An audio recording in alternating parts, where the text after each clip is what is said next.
إن الحمد لله نحمده ونستعينه ونستغفره من يهده الله فلا مضل له ومن يضلل فلا هادي له وأشهد أن لا إله إلا الله وحده لا شريك له وأشهد أن سيدنا ونبينا وحبيبنا وشفيعنا وقرة أعيننا محمدا عبده ورسوله صلی اللہ تبارک و تعالی علیہ وعلی آلہ واصحابہ وازواجہ وذریتہ وبارک وسلم تسلیما کثیرا اما بعد فاعوذ باللہ من الشیطان الرجیم بسم اللہ الرحمن الرحیم وما كان اللہ لیعذبہم وانت فیہم وما كان اللہ معذبہم وہم یستغفرون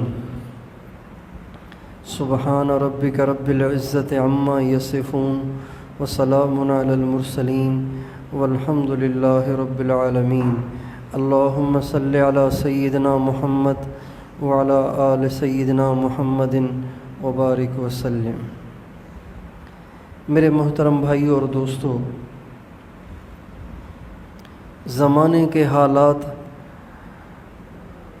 اور ہر طرف پریشانیاں اور مصائب اور تکلیفیں، ناگواریاں یہ بتا رہی ہیں کہ اس کائنات کا جو خالق ہے اور اس کائنات کا جو مالک ہے وہ ہم سے ناراض ہو گیا ہے۔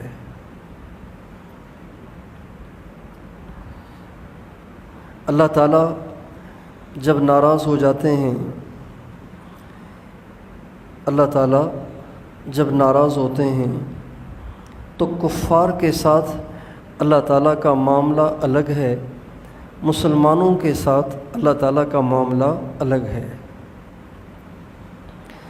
کفار زنا کریں گے، شرابیں پئیں گے، سور کھائیں گے، بدکاریاں کریں گے، ننگے ہو کر سڑکوں پہ ناچیں گے، اللہ تعالیٰ کی طرف سے ان کی پکڑ نہیں آتی، اس لیے کہ کفار کے لیے اللہ تعالیٰ کا نظام یہ ہے کہ کفار کے لیے یہ دنیا جنت ہے، ان کو سب کچھ یہیں کرنا ہے، لہٰذا ان کو کھلی چھٹی مل جاتی ہے، وہ جو چاہیں کریں اللہ تعالیٰ ان کو ڈھیل دیتا ہے۔ لیکن مسلمانوں کے ساتھ اللہ تعالیٰ کا معاملہ اور ہے۔ مسلمانوں کا معاملہ ایسے ہے جیسے اپنے بچے کے ساتھ ہوتا ہے، اپنے پیارے کے ساتھ ہوتا ہے، استاد کا اپنے شاگرد کے ساتھ ہوتا ہے، کسی بڑے کا اپنے چھوٹے کے ساتھ ہوتا ہے کہ جب وہ غلطی کرتا ہے، نافرمانی کرتا ہے تو بڑا اس کو ڈانٹتا ہے، مارتا ہے اور اس کو تنبیہ کرتا ہے اور اس سے ناراض ہوتا ہے، اس سے منہ موڑتا ہے، اعراض کرتا ہے۔ یہ اپنوں کے ساتھ انسان کا رویہ ہوتا ہے۔ اللہ تعالیٰ کا مسلمانوں کے ساتھ رویہ یہی ہے کہ جب مسلمان اللہ تعالیٰ کی ماننا چھوڑ دیتے ہیں، منمانیاں کرتے ہیں، نافرمانی کی زندگی گزارتے ہیں، اللہ تعالیٰ اپنی نظر رحمت ان سے پھیر لیتے ہیں۔ صحابہ کہتے ہیں نبی کریم صلی اللہ علیہ وسلم کی عادت شریفہ یہ تھی کہ جب آپ اپنے صحابہ میں سے کسی سے ناراض ہوتے، اپنے صحابہ میں سے کسی کی کوئی بات آپ کو ناپسند آتی اور آپ اس سے ناراض ہوتے تو آپ پتہ ہے کیا کرتے تھے؟ اعرض عنہ، آپ اس سے منہ پھیر لیا کرتے تھے۔ جب وہ آپ کی مجلس میں آتا تو آپ یوں کر لیتے، وہ سلام کرتا آپ جواب نہ دیتے، وہ ادھر سے آتا آپ چہرے انور کو ادھر کر لیا کرتے تھے، وہ ادھر سے آتا آپ چہرے انور کو ادھر کر لیا کرتے تھے، اور یہ صحابہ کے لیے انتہا درجے کی سزا تھی۔ جب آپ اپنا چہرہ موڑتے تھے، آپ کے چہرے کے تاثرات تبدیل ہو جاتے تھے، تو یوں سمجھیں گویا صحابہ کے لیے قیامت آ جاتی تھی اور وہ بے قرار اور بے چین ہو کر اپنا سب کچھ لگانے اور لٹانے کے لیے تیار ہو جاتے تھے کہ کس طرح آقا راضی ہو جائیں۔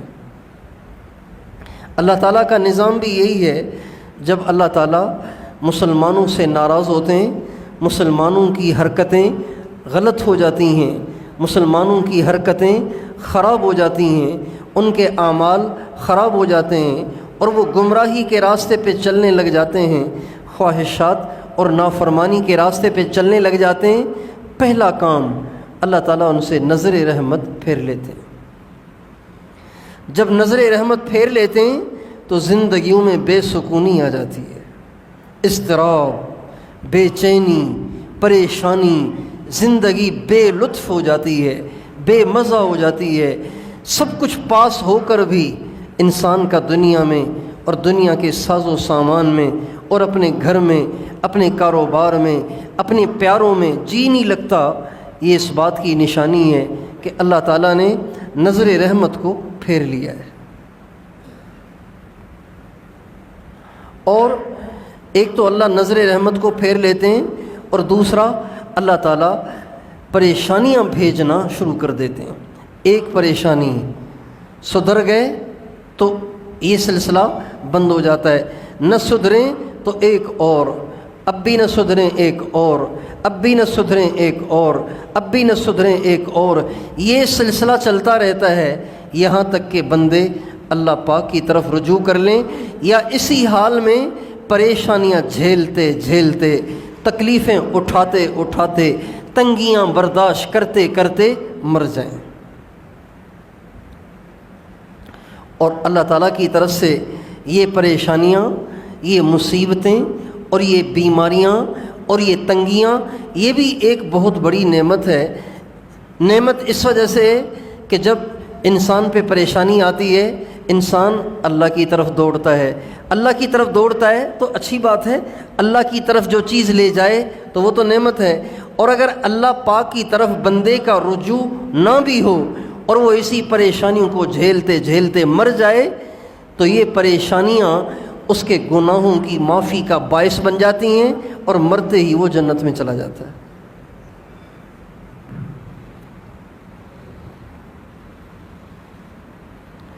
اس لیے کہتے ہیں کہ اگر کسی کے اعمال اچھے نہیں ہیں نا، اگر کسی کی حرکتیں اچھی نہیں ہیں، کسی کے اعمال اچھے نہیں ہیں، تب بھی اس کو برا نہ سمجھو، برا نہ سمجھو، اس لیے کہ اللہ تعالیٰ اس کے سارے گناہوں کو معاف کرنے کا انتظام خود سے کر دے گا۔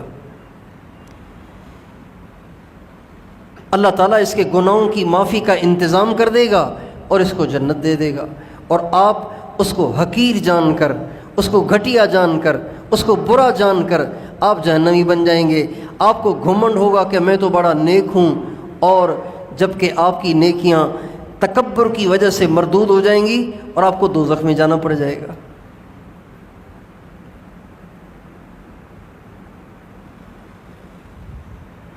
دنیا میں آنے والی ہر ناگواری سے گناہ معاف ہوتے ہیں، ہر پریشانی سے گناہ معاف ہوتے ہیں۔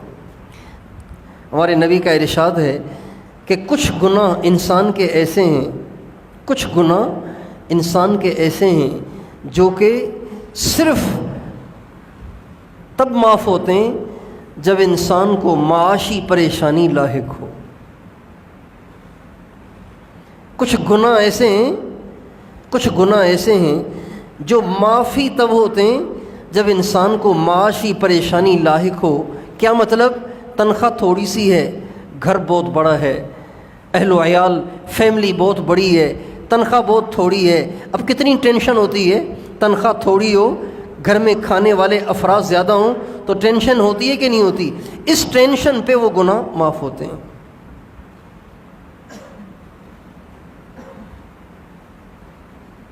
اللہ تعالیٰ کا اپنے مسلمان بندے، اپنے ماننے والے بندوں کے ساتھ نظام یہی ہے کہ وہ ان کو ڈھیل نہیں دیتا کہ کھلی چھوٹ دے دے جو چاہیں کریں، نہیں، اللہ تعالیٰ ان کو پکڑتا رہتا ہے، اللہ تعالیٰ ان کو تنبیہ کرتا رہتا ہے، اللہ تعالیٰ ان کے گناہوں کے معاف ہونے کا انتظام کرتا رہتا ہے۔ اس لیے حدیث قدسی میں آتا ہے جب میرے بندے توبہ کرتے ہیں میں ان کا حبیب بن جاتا ہوں، جب وہ توبہ نہیں کرتے میں ان کا طبیب بن جاتا ہوں، ڈاکٹر بن جاتا ہوں، پھر ان کی سرجری کرتا ہوں، پھر ان کا آپریشن کرتا ہوں، پھر ان کی بیماریوں اور ان کی خامیوں کو دور کرنے کا انتظام کرتا ہوں۔ یہ حدیث قدسی ہے۔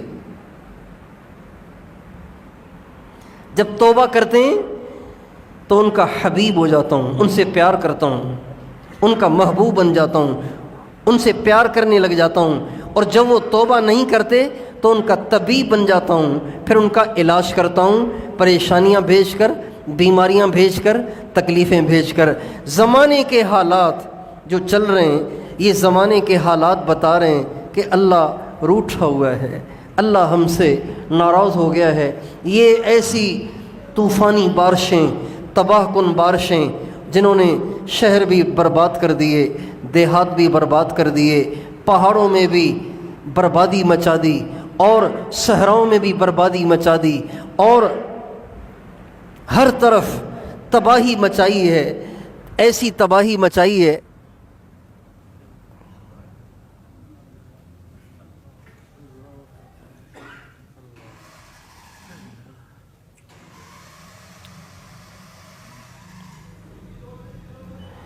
ہر طرف ایسی تباہی مچائی ہے کہ کچھ نہ پوچھیں، فصلیں برباد ہو گئیں،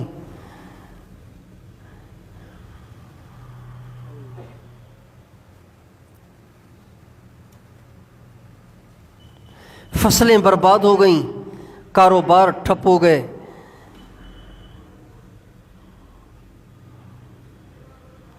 سڑکیں ٹوٹ گئیں، غریب بے گھر ہو گئے، ان کے گھر ٹوٹ گئے، جو ویسے ہی چھپروں میں اور جھوپڑیوں میں رہتے تھے وہ تو بیچارے در بدر ہو گئے، اور مزدور طبقہ فاقے تک ان کی نوبت آ گئی۔ جب ہر طرف پانی کھڑا ہو، بارش ہی بارش ہو تو مزدوری کہاں ملتی ہے؟ تو اس صورت میں غریبوں کے چولہے بجھ گئے، ان کے گھروں میں فاقے تک نوبت آ گئی، اور مہنگائی اتنی زیادہ ہو گئی ہے کہ ایک غریب کے لیے اپنے بچوں کو دال روٹی کھلانا ایک مشکل کام ہو گیا ہے۔ اور اس مہنگائی سے غریب تو غریب، امیر بھی متاثر ہو گئے، امیر بھی متاثر ہو گئے۔ اور نفسا نفسی کا عالم یہ ہے کہ کوئی کسی کا حال پوچھنے کا بھی روادار نہیں ہے۔ پڑوس میں کیا ہو رہا ہے، رشتہ داروں میں کیا ہو رہا ہے، بھائیوں کے گھروں میں کیا ہو رہا ہے، میری بہن پہ کیا گزر رہی ہے، میرے بھائی پہ کیا گزر رہی ہے، میرے بھائی کے بچے اور میری بہن کے بچے، اور پھوپھی ذات خالہ ذات تو بہت دور کی بات ہے، ماموں ذات اور تایا ذات اور چچا ذات تو بہت دور کی بات ہے۔ یہ رشتے تو اب ختم ہی ہو گئے کہ یہ میرا چچا ذات ہے، یہ میرا خالہ ذات ہے، اور یہ میرا ماموں ذات ہے، یہ میرا پھوپھی ذات ہے۔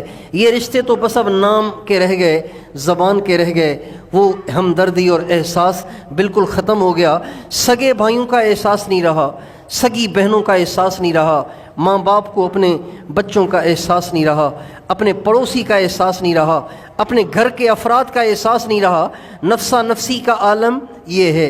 ادھر پریشانیاں ہیں، تنگیاں ہیں، مہنگائی ہے، زوردار بارشیں ہیں، ہر طرف تباہی ہی تباہی ہے، اور ادھر نفسا نفسی کا عالم یہ ہے کہ بھائی بھائی کا حال پوچھنے کے لیے تیار نہیں ہے۔ یہ سارے حالات بتا رہے ہیں کہ اللہ ہم سے ناراض ہو گیا ہے، اللہ ہم سے روٹھا ہوا ہے۔ موسیٰ علیہ السلام سے اللہ تعالیٰ نے فرمایا، اے موسیٰ جب تو یہ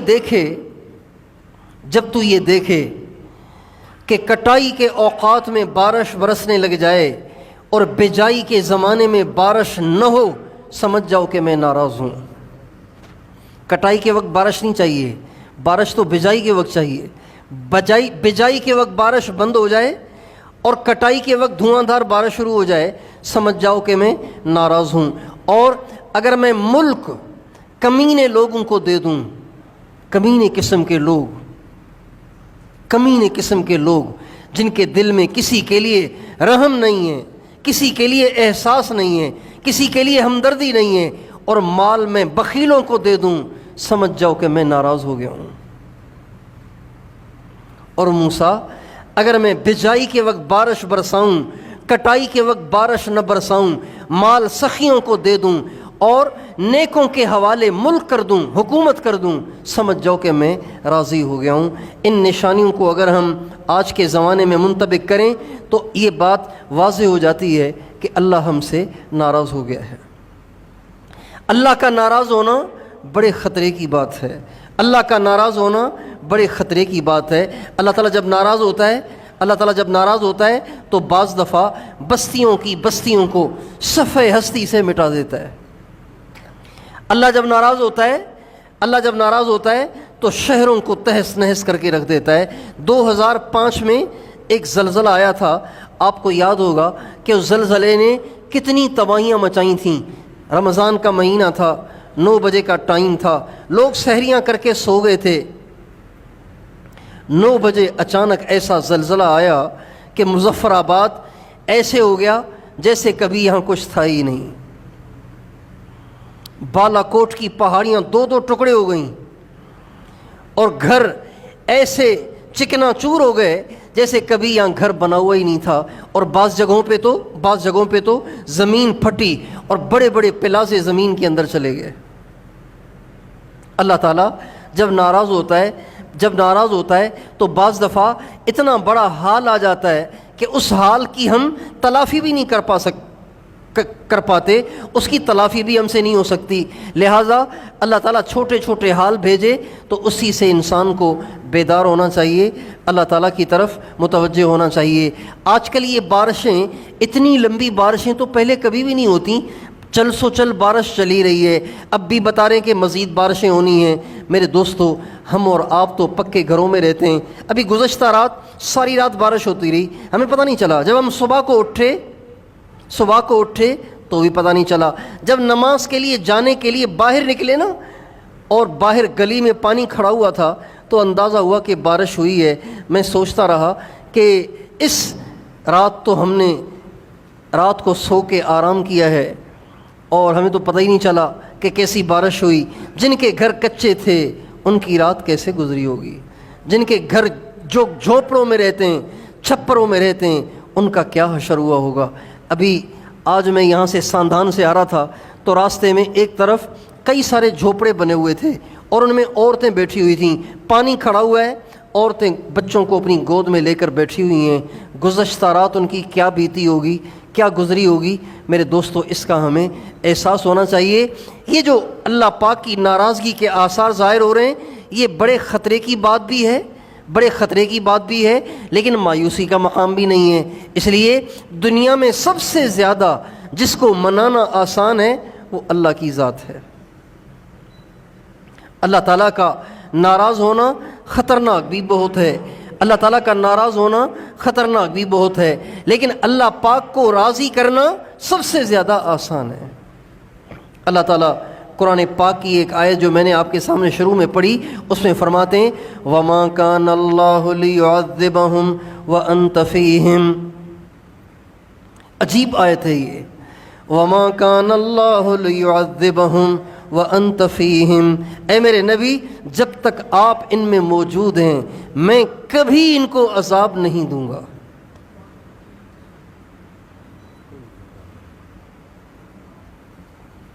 جب تک آپ ان میں موجود ہیں میں ان کو عذاب نہیں دوں گا، کبھی بھی نہیں دوں گا۔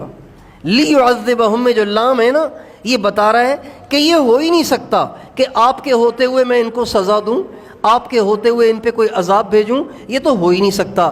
آگے اللہ تعالیٰ نے بعد کے امتیوں کے لیے بھی ایک بچاؤ کی صورت رکھی ہے۔ اسی آیت کے اندر اللہ فرماتے ہیں وَمَا كَانَ اللَّهُ مُعَذِّبَهُمْ وَهُمْ يَسْتَغْفِرُونَ۔ اور جب آپ دنیا سے پردہ فرما جائیں گے، آپ دنیا سے رحلت کر جائیں گے، آپ اس دنیا سے کوچ کر جائیں گے، تو بھی ایک صورت ہے، اگر وہ یہ اختیار کریں گے میں ان کو کبھی عذاب نہیں دوں گا، اور وہ یہ ہے کہ یہ مجھ سے معافی مانگتے رہیں، استغفار کرتے رہیں، معافی مانگتے رہیں۔ ہمارے حاج صاحب فرمایا کرتے تھے استغفار خود بھی کریں، ہر مسلمان سے کرائیں، اور یہ ہر مسئلے کا حل ہے۔ اللہ تعالیٰ نے استغفار میں عجیب تاثیر رکھی ہے۔ جب بندے اللہ پاک سے معافی مانگتے ہیں، اللہ پاک سے معافی مانگتے ہیں، اللہ پاک سے استغفار کرتے ہیں، اللہ پاک کو اتنا رحم آتا ہے، اتنا ترس آتا ہے کہ اللہ تعالیٰ ہر حال میں انہیں ضرور معاف کر دیتے ہیں۔ ایسے نہیں ہوتا کہ بندے استغفار کر رہے ہوں اور اللہ کہے کہ نہیں معاف نہیں کرنا، تمہیں تو میں نے عذاب ہی دینا ہے۔ ایسے کبھی بھی نہیں ہوتا۔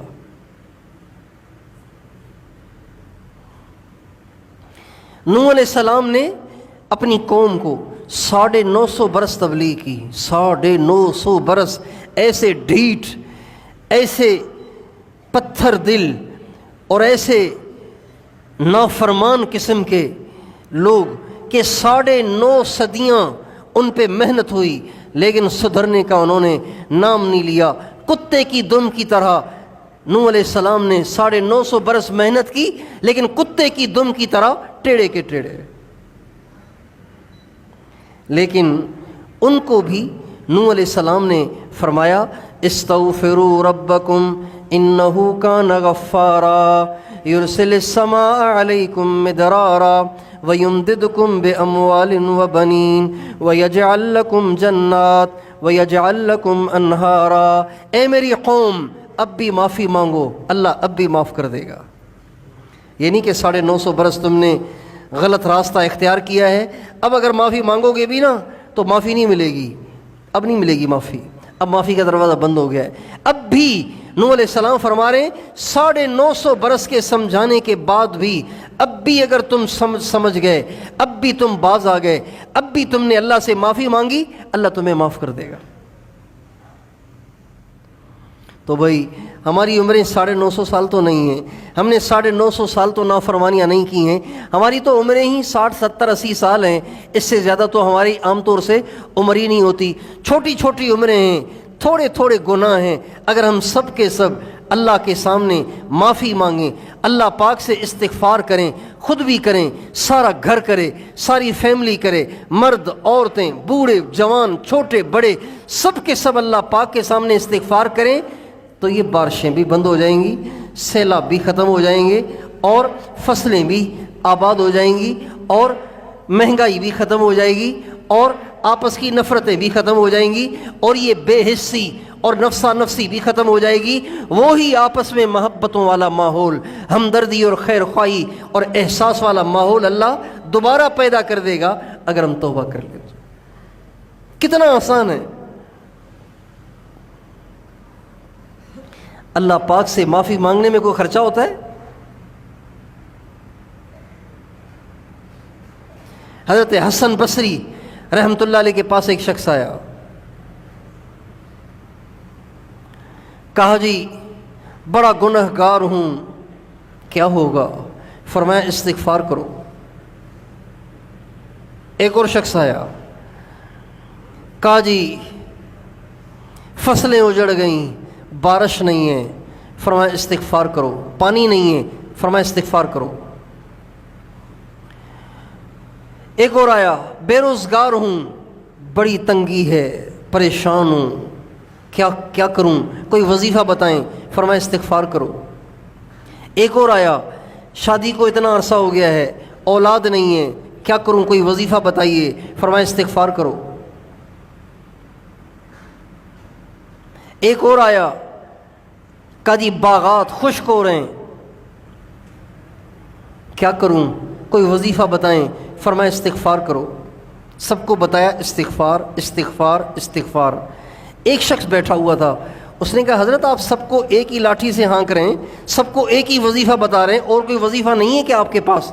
تو فرمانے لگے اپنی طرف سے نہیں بتا رہا ہوں، قرآن سے بتا رہا ہوں۔ اللہ تعالیٰ نے نوح علیہ السلام کے بارے میں فرمایا، نوح علیہ السلام اپنی قوم سے کہتے تھے استغفروا ربکم انہ کان غفارا، اللہ سے معافی مانگو، گناہ معاف ہو جائیں گے۔ یرسل السماء علیکم مدرارا، بارش ہوگی، ویجعل ویمددکم باموال وبنین، اللہ روزگار دے گا، بیٹے دے گا، وَيَجْعَلْ لَكُمْ جَنَّاتٍ وَيَجْعَلْ لَكُمْ أَنْهَارًا، اللہ باغات بھی دے گا، نہریں بھی دے گا۔ یہ سب استغفار پہ اللہ نے بتایا ہے۔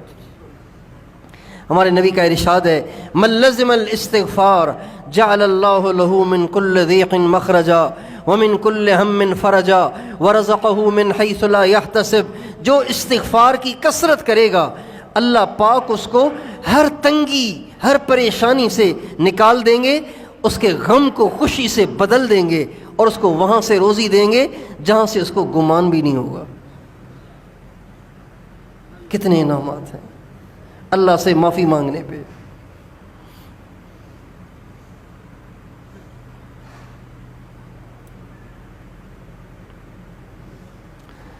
کس چیز کی معافی؟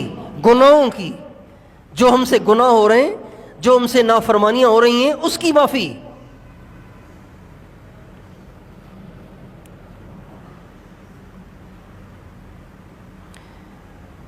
ساری پریشانیوں کی جڑ انسان کے اپنے گناہ ہیں۔ آپ دیکھیں کتنی خوفناک بات ہے، کتنی خطرناک بات ہے کہ حالات خراب ہو رہے ہیں اور ہمارے اعمال اور خراب ہو رہے ہیں، ہم اللہ سے اور دور ہو رہے ہیں۔ محرم کا مہینہ آیا، امام حسین کی اتنی دردناک شہادت، پچھلی دفعہ ساری بات تفصیل سے بتائی تھی، لیکن محرم کے مہینے میں بھی نمازیں نہیں پڑھی ہم نے۔ یہ تو سنا کہ امام حسین نے کربلا میں بھی نماز نہیں چھوڑی، میں نے نماز نہیں پڑھی، 90% نے نماز نہیں پڑھی۔ مرد عورتوں کا اختلاط، اور یہ 14 اگست جشن آزادی کے نام پہ کیا کیا بدماشیاں ہوئیں اور کرنے والوں نے کیں۔ ہمارا تو چھوٹا سا شہر ہے، اللہ کا شکر ہے کم از کم ان خرافات سے تو ہمارا شہر بچا ہوا ہے، لیکن کراچی میں کیا ہوا، حیدرآباد میں کیا ہوا، لاہور میں کیا ہوا، پنڈی میں کیا ہوا، اسلام آباد میں کیا ہوا، پشاور میں کیا ہوا، ان بڑے بڑے شہروں میں جشن آزادی کے نام پہ کن کن بدکاریوں کا ارتکاب ہوا، کن کن بدماشیوں کا ارتکاب ہوا۔ الامان والحفیظ، اتنی تباہیاں، اب بھی سدھرنے کی طرف نہیں جا رہے ہم۔ یہ ایک بات بڑی خطرناک ہے۔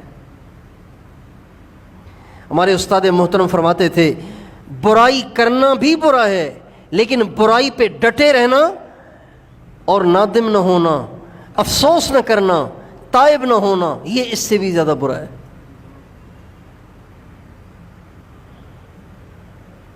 لڑکے لڑکیاں کٹھے ناچ رہے ہیں، لڑکے لڑکیاں کٹھے ہو کے محفلیں سجا رہے ہیں، کیا یہ اللہ پاک کی رحمت کو متوجہ کرنے کے اسباب ہیں؟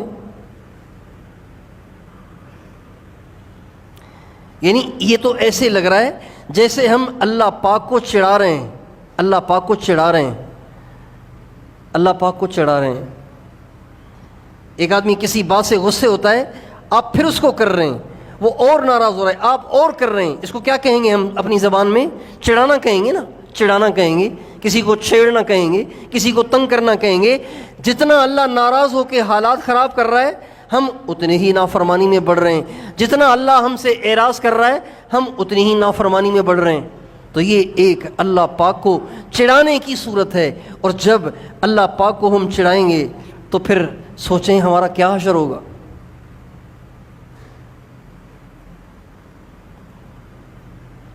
اس لیے میرے دوستو، بڑے خوفناک دور سے ہم گزر رہے ہیں، اس لیے کہ اکثریت نے دین کا راستہ چھوڑ دیا ہے۔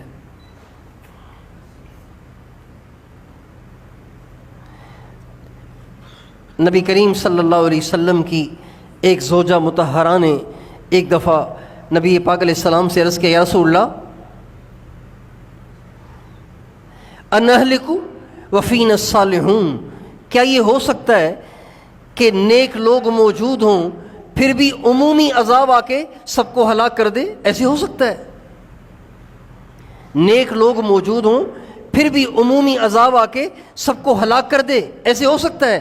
اور ہمیں ہاں اذا کثر الخبث، جب بے دین زیادہ ہوں گے تو تھوڑے نیکوں کا اعتبار نہیں ہوگا، اللہ تعالیٰ عمومی عذاب بھیج کر سب کو برابر کرے گا، پھر قیامت کے دن اللہ نیکوں کو الگ کرے گا، نافرمانوں کو الگ کرے گا۔ اس لیے بہت ڈر لگتا ہے، بہت ڈر لگتا ہے کہ اگر اسی حال میں ہم دنیا سے چلے گئے، اسی حال میں ہم چلتے رہے، اللہ کو مسلسل ناراض کرتے رہے، ہر طرف بے دینی، ہر طرف فحاشی، ہر طرف عریانی، ہر طرف اللہ کے احکام کی خلاف ورزیاں اگر اسی طرح چلتی رہیں تو کیا حشر ہوگا؟ اللہ تعالیٰ کی کسی سے رشتہ داری نہیں ہے۔ مظفر آباد کی زمین اگر ہل سکتی ہے، بالا کوٹ اور بٹل اور بٹگرام کی زمین اگر ہل سکتی ہے تو حالہ بھی ہل سکتا ہے، حیدرآباد بھی ہل سکتا ہے، کراچی بھی ہل سکتا ہے۔ اللہ پاک کی کسی سے رشتہ داری نہیں ہے۔ جو اللہ کی مانے گا اللہ کی اس پہ رحمتیں ہوں گی، جو اللہ کی نہیں مانے گا اس پہ اللہ کی پکڑ آئے گی۔ اس لیے میرے دوستو، اس وقت سب سے زیادہ شدید ترین ضرورت اس بات کی ہے کہ ہم سب کے سب استغفار کی کثرت کریں، اللہ سے مانگیں، اپنے لیے بھی اللہ سے معافی مانگیں، ساری دنیا کے سارے مسلمانوں کے لیے اللہ سے معافی مانگیں۔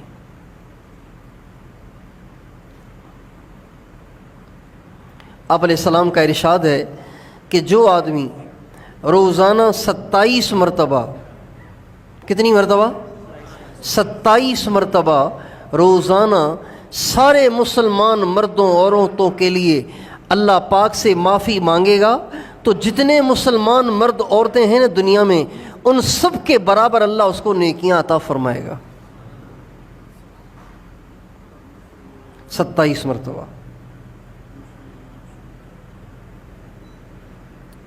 اور ساری دنیا کے مسلمان مردوں عورتوں کے لیے استغفار کرنے کا طریقہ یہ ہے کہ یوں کہا جائے، اللہم اغفر لی وللمؤمنین والمؤمنات والمسلمین والمسلمات۔ یہ طریقہ ہے استغفار کرنے کا۔ اب یہ جو میں نے دعا آپ کو سنائی نا، اللہم اغفر لی وللمؤمنین والمؤمنات والمسلمین والمسلمات، 27 دفعہ روزانہ کم از کم ہمیں اس کا اہتمام کرنا چاہیے۔ ہم جتنے بیٹھے ہوئے ہیں، اگر ہم روزانہ 27 دفعہ اللہ تعالیٰ کی منت کریں گے، یا اللہ مسلمان مردوں کو بھی معاف فرما، مسلمان عورتوں کو بھی معاف فرما، ہر ایک 27 دفعہ کہے گا، پتہ نہیں کس کا کہا اللہ کو پسند آ جائے، اللہ امت مسلمہ کی بخشش فرما دے۔ جب امت مسلمہ کے گناہ معاف ہو جائیں گے تو عذاب بھی ٹل جائیں گے۔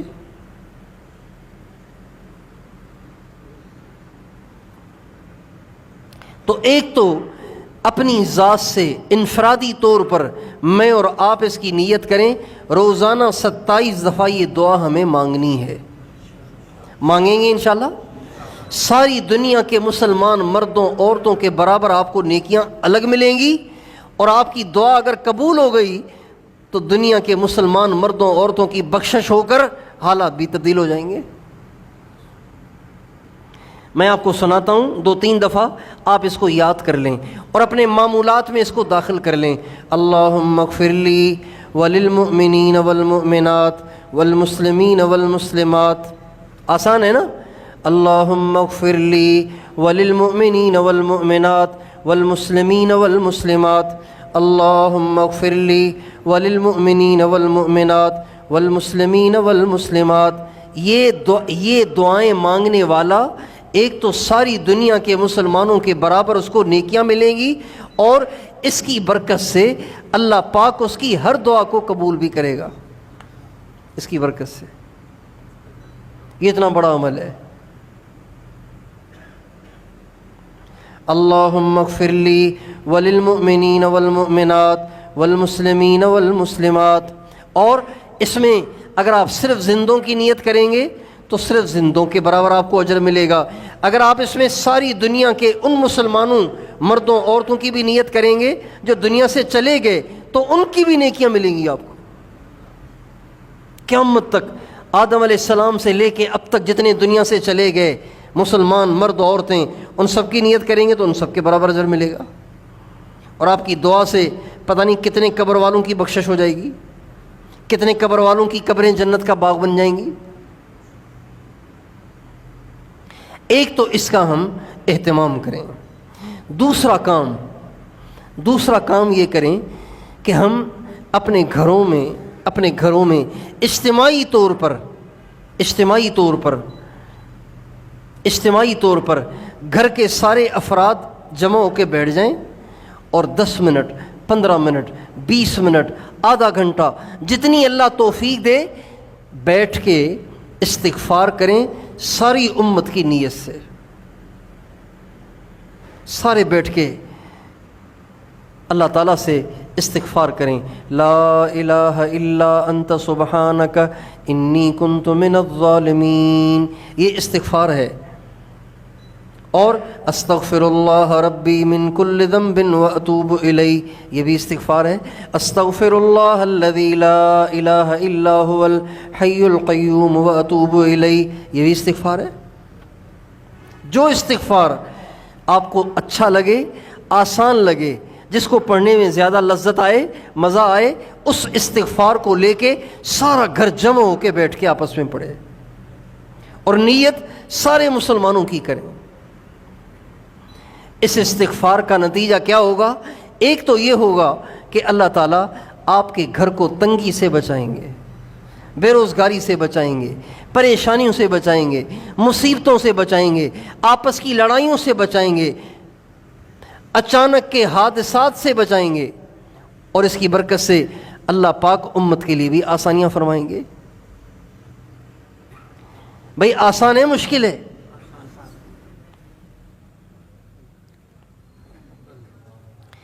ایک استغفار تو ہو گیا اپنی ذات سے 27 دفعہ روزانہ سارے مسلمان مردوں عورتوں کے لیے استغفار کرنا، اور ایک استغفار ہو گیا سارا گھر جمع ہو کے اجتماعی طور پہ استغفار کرے، ساری امت کے لیے، اپنے سارے گھر کے لیے بھی اور ساری امت کے لیے بھی۔ اور اگر کسی کو گھر میں کوئی پریشانی لاحق ہے، کوئی مصیبت لاحق ہے، کسی پریشانی میں مبتلا ہیں، تو اس کا علاج بھی یہی ہے، اس کا علاج بھی یہی ہے۔ ادھر ادھر جا کے تعویذ لکھوانے کی بجائے، دھاگے پڑوانے کی بجائے، پانی پہ دم کروانے کی بجائے اور عاملوں سے وظیفے لینے کی بجائے آپ خود سارے گھر کو لے کے بیٹھیں اور سب مل کے استغفار کریں۔ اللہ پاک اس استغفار کی برکت سے آپ کے سارے مسئلوں کو حل فرمائے گا۔ بھئی یہ 2 کام ہو گئے، آسان ہے مشکل ہیں؟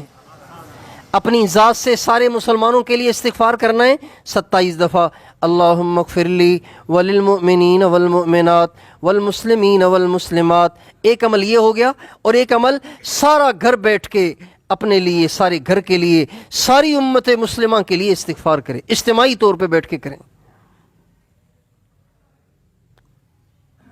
اور تیسرا کام ہر مسلمان پہ محنت کر کے اس کی ذہن سازی کریں اور اس کو اس بات کا احساس دلائیں کہ اللہ ہم سے ناراض ہو گیا ہے۔ ہماری کم قسمتی یہ ہے کہ جب ہم پہ پریشانیاں آتی ہیں، مصیبتیں آتی ہیں، تو ہم سمجھتے ہیں کہ یہ زمانے کے اتار چڑھاؤ ہیں، یہ زمانے کا دستور ہے، اور یہ زمانے میں ہوتا رہتا ہے۔ فلاں سال میں 10 سال پہلے نہیں بارشیں بہت زیادہ ہوئی تھیں، تو بس ایسے ہی اب بھی زیادہ ہو رہی ہیں۔ وہاں بھی نہیں زلزلہ آیا تھا، لہٰذا یہاں بھی آ گیا ہے۔ کہتے پلیٹیں ٹکرا گئی تھیں اس لیے زلزلہ آ گیا تھا۔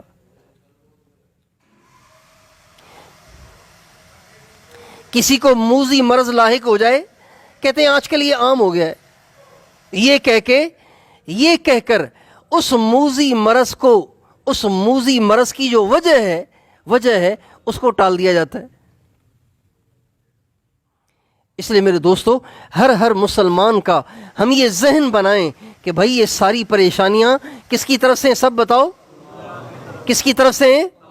اللہ کی طرف سے ہیں، اور اس لیے ہیں کہ اللہ ناراض ہو گیا ہے۔ مجھے بتائیں، بلوچستان میں جو اتنے گھر گر گئے اور اتنے لوگ سیلاب میں جن کی لاشیں بہہ گئیں، بچوں کی لاشیں بہہ گئیں، کیا اللہ ظالم ہے؟ اللہ فرماتے ہیں وَمَا اللَّهُ يُرِيدُ ظُلْمًا لِلْعِبَادِ، اللہ اپنے بندوں پہ ظلم نہیں کرتا. وما ربک بظلام للعبید، اللہ اپنے بندوں پہ ظلم نہیں کرتا. وما کان اللہ لیظلمہم ولکن کانوا انفسہم یظلمون، اللہ نے بندوں پہ ظلم نہیں کیا، بندوں نے اپنی جان پہ ظلم کیا ہے.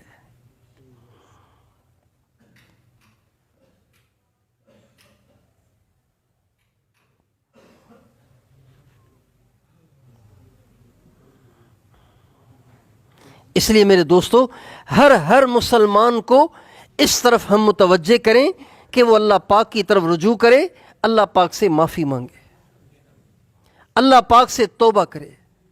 جن کے گھر ٹوٹ گئے ان کی امداد بھی کریں، مگر ان سے توبہ بھی کروائیں. جو بے روزگار بیٹھے ہوئے ہیں ان کی امداد بھی کریں، ان کو استغفار میں بھی لگائیں. جن کی فصلیں برباد ہو گئیں ان کو استغفار میں لگائیں کہ اللہ سے توبہ کریں اور آئندہ عشر پابندی سے دیا کریں. زمیندار اگر عشر دے گا، اللہ تعالیٰ اگر آسمان سے گناہ گاروں کے گناہوں کی وجہ سے آگ بھی برس گئی نا، اللہ پھر بھی ان کی فصلوں کو بچائے گا. اگر زمیندار اپنی فصل کا عشر نکالیں گے، اللہ ان کے فصل کی حفاظت فرمائے گا. تو ہر مسلمان سے استغفار کرائیں، اپنی ذات سے امت کے لیے استغفار کریں، اور اجتماعی طور پر گھروں میں استغفار کر کے ساری دنیا کے سارے مسلمانوں کے لیے آسانی کی دعا کریں، اللہ کو راضی کرنے کی کوشش کریں. بھائی کوشش کریں گے انشاءاللہ. اور ہر طرف بھائیوں نماز کی فضا بنائیں، نماز کی فضا بنائیں. نماز اللہ پاک کی مدد کو لینے کا ذریعہ ہے، نماز اللہ پاک کی مدد کو اتروانے کا ذریعہ ہے، اللہ پاک کی مدد کو حاصل کرنے کا ذریعہ ہے. انبیاء علیہم السلام کو جب کبھی پریشانی آتی تھی تو اپنے چاہنے والے عقیدت مندوں کو فون نہیں کرتے تھے، نہ ان کے دروازوں پہ چل کے جاتے تھے. جب کبھی پریشانی آتی تھی تو وہ نمازیں پڑھ کے اللہ سے دعا کرتے تھے. ہمارے نبی پہ پریشانی آئی تو ہمارے نبی نے نماز پڑھ کے اللہ سے دعا کی. اہل بیت پہ پریشانی آئی، اہل بیت نے نمازیں پڑھ کے اللہ سے دعا کی. صحابہ پہ پریشانی آئی، صحابہ نے نمازیں پڑھ کے اللہ پاک سے دعائیں کی. سارے اہل اللہ اولیاء پہ پریشانیاں آئیں، اہل اللہ اولیاء نے نمازیں پڑھ کے اللہ سے دعا کی. آج نماز کی طرف رجحان نہیں ہے. رکشے والوں سے پوچھتے ہیں نا، بھائی نماز تو پڑھتے ہو نا؟ کہاں اللہ کا شکر ہے. اچھا جی کتنے وقت پڑھتے ہیں؟ کہ جمعے کو پڑھتا ہوں. وہ سمجھتا ہے کہ نماز پڑھنی ہی صرف جمعے کے دن ہے، وہی اصل نماز ہے، باقی تو ویسی نفلی نمازیں. اللہ اکبر کبیرہ. امام حسین نے کربلا میں نماز نہیں چھوڑی، اور یہ امام حسین سے محبت کے دعوے داروں کی مغرب بھی گئی، عشاء بھی گئی، فجر بھی گئی، ظہر بھی گئی، عصر بھی گئی. کتنا بڑا ظلم ہے، کتنا بڑا ستم ہے، کتنی بڑی جہالت ہے، اور جہالت کی انتہا ہے. اس لیے ہم ہر طرف نماز کا ماحول بنائیں، نماز کی فضا بنائیں. جو ہی مسجد کی اذان ہو سارے کام چھوڑ کے پہلے مسجد میں آ کے نماز پڑھیں. اللہ ہمیں وہ دن دکھائے کہ جب مؤذن کی اذان کی آواز آئے ہمارے بازار بند ہو جایا کریں، مسجدیں بھر جایا کریں، سڑکیں خالی ہو جایا کریں. ہمارے ایک بہت بڑے بزرگ تھے حضرت مولانا یوسف صاحب رحمۃ اللہ علیہ، وہ فرمایا کرتے تھے اس وقت کفار ترقی پذیر ہیں، مسلمان تنزل کی طرف جا رہے ہیں.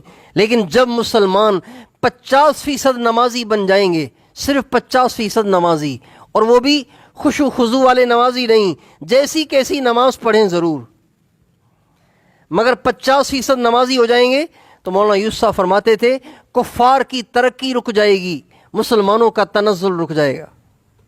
اور جب 51% مسلمان نمازی ہو جائیں گے تو پھر کفار کا تنزل شروع ہو جائے گا، مسلمانوں کی ترقی شروع ہو جائے گی۔ مسلمان کی ترقی کے اسباب وہ نہیں ہیں جو کافروں کی ترقی کے اسباب ہیں۔ مسلمانوں کی ترقی کے اسباب نماز اور تقوی ہے۔ نماز ہے اور کیا ہے؟ تقوی۔ تو اس لیے ہم اپنے سارے گھر کو نمازی بنائیں، سارے محلے کو نمازی بنائیں، سارے علاقے کو نمازی بنائیں، جو دیہاتوں کے اپنے سارے دیہات کو نمازی بنائیں، جو شہر کے وہ اپنے سارے محلے کو نمازی بنائیں، اپنے سارے گھر کو نمازی بنائیں۔ ایک بھی ہمارے گھر میں بے نمازی نہیں ہونا چاہیے۔ اچھا، بے نمازی نمازی بنے گا کیسے؟ بھائی منت سماجت سے بنے گا، پیار محبت سے سمجھانے سے بنے گا، مار پٹائی سے نہیں بنے گا نمازی۔ مار پٹائی سے نمازی نہیں بنے گا، پیار محبت سے بنے گا۔ بیوی بھی نماز نہیں پڑھ رہی تو اس کو بھی پیار محبت سے، منت سماجت سے اس کو نماز کے فائدے سنا کے اس کو نمازی بنائیں۔ اور اگر اپنے گھروں میں فضائل اعمال کی تعلیم شروع کر لیں، روزانہ 10 منٹ سارے گھر کو بٹھا کے نماز کے فضائل اور نماز کی اہمیت، نماز پڑھنے پہ ملنے والے فائدے، نماز پڑھنے پہ ملنے والے انعامات سنائیں گے، اللہ کی ذات سے امید ہے کہ سن سن کے پتھر پہ بھی قطرہ گرتا رہے تو وہ بھی، اس میں بھی سوراخ ہو جاتا ہے۔ انسان تو پھر انسان ہے۔ آپ مسلسل سنائیں گے، اللہ کی ذات سے امید ہے کہ پکے پکے بے نمازی بھی اللہ تعالیٰ اس کی برکت سے نمازی بنا دے گا۔ تو اپنے گھروں میں روزانہ فضائل اعمال کی تعلیم کم از کم 10-15 منٹ ضرور کریں۔ اس سے انشاءاللہ ہمارے گھروں میں نماز کا ماحول بنے گا۔ اور جب کبھی بھی کوئی پریشانی، کوئی تکلیف، کوئی مصیبت آ جائے، اپنے سارے گھر کو جمع کریں، آؤ آ کے نماز پڑھ کے اللہ سے دعا کریں۔ سارے 2 رکعت نفل پڑھیں، اس کے بعد ہاتھ اٹھا کے اللہ سے دعا کریں۔ یقین جانیے، آپ اس نسخے کو آزما کے تو دیکھیں، کسی وظیفے کی حاجت نہیں رہے گی آپ کو۔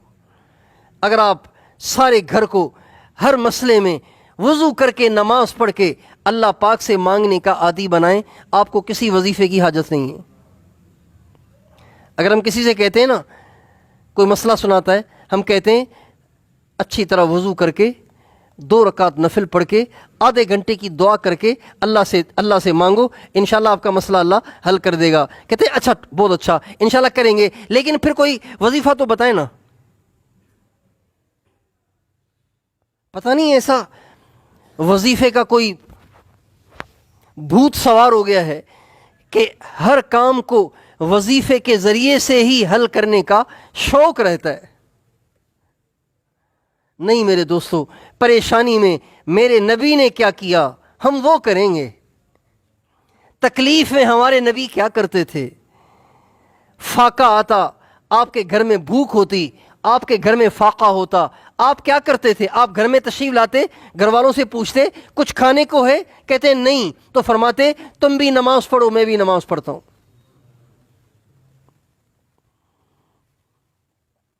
جب گھر میں تنگی آتی تو آپ خود بھی نماز پڑھتے، گھر والوں سے بھی نماز کا کہتے، حالانکہ آپ کے گھر میں کوئی بے نمازی تو نہیں تھا، لیکن پھر بھی آپ کہتے اور نمازیں پڑھو اور اللہ سے دعا کرو۔